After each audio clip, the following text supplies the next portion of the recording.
ഭൂട്ടാനിൽ നിന്ന് നിയമവിരുദ്ധമായി വാഹനങ്ങൾ കടത്തിയ കേസിൽ അന്വേഷണത്തിന് ഇഡിയും കസ്റ്റംസിൽ നിന്ന് ഇഡി ഉദ്യോഗസ്ഥർ വിവരങ്ങൾ ശേഖരിച്ചു. വാഹന ഇടപാടുകൾക്ക് പിന്നിൽ സാമ്പത്തിക ക്രമക്കേടുണ്ട് എന്ന വിലയിരുത്തലിന്റെ അടിസ്ഥാനത്തിലാണ് നീക്കം. വിഷയത്തിൽ നടൻ ദുൽഖർ സൽമാന് കസ്റ്റംസ് നോട്ടീസ് അയക്കും.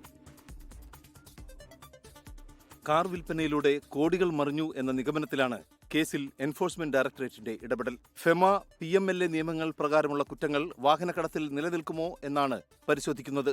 വാഹന ഇടപാടുകളിലൂടെ ലഭിച്ച തുക ദേശവിരുദ്ധ പ്രവർത്തനങ്ങൾക്ക് ഉപയോഗിച്ചിട്ടുണ്ടോ എന്ന് സംശയിക്കുന്നുവെന്ന കസ്റ്റംസ് വെളിപ്പെടുത്തലിൽ കൂടുതൽ കേന്ദ്ര ഏജൻസികൾ വിവരങ്ങൾ തേടും. വാഹനങ്ങൾ കടത്തിയ കേസിൽ നടൻ ദുൽഖർ സൽമാന് കസ്റ്റംസ് ഇന്ന് സമൻസ് നൽകും. വാഹനത്തിന്റെ രജിസ്ട്രേഷൻ അടക്കമുള്ള എല്ലാ രേഖകളും ഹാജരാക്കണമെന്ന് നിർദ്ദേശവും നൽകും. കൃത്യമായി രേഖകൾ ഹാജരാക്കിയില്ലെങ്കിൽ കടുത്ത നടപടികളിലേക്ക് കടക്കാനാണ് കസ്റ്റംസ് തീരുമാനം. ദുൽഖറിന്റെ 2 വാഹനങ്ങൾ കൂടി കസ്റ്റംസ് നിരീക്ഷണത്തിലാണ്. അതേസമയം തന്റെ പേരിലുള്ള ഒരു വാഹനം മാത്രമാണ് പിടിച്ചെടുത്തത് എന്ന് അമിത് ചക്കാലക്കൽ ആവർത്തിച്ചു.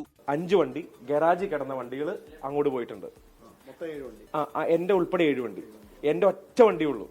MP09W1522 എന്ന് പറയുന്ന ലാൻഡ് ക്രൂസർ 1999 ഇന്ത്യയിൽ രജിസ്റ്റർ ചെയ്ത ഒറ്റ വാഹനമുള്ളൂ എന്റെ. പിടിച്ചെടുത്ത ആഡംബര വാഹനങ്ങൾ ഉടമകൾക്ക് തന്നെ കസ്റ്റംസ് വിട്ടുനിൽക്കും.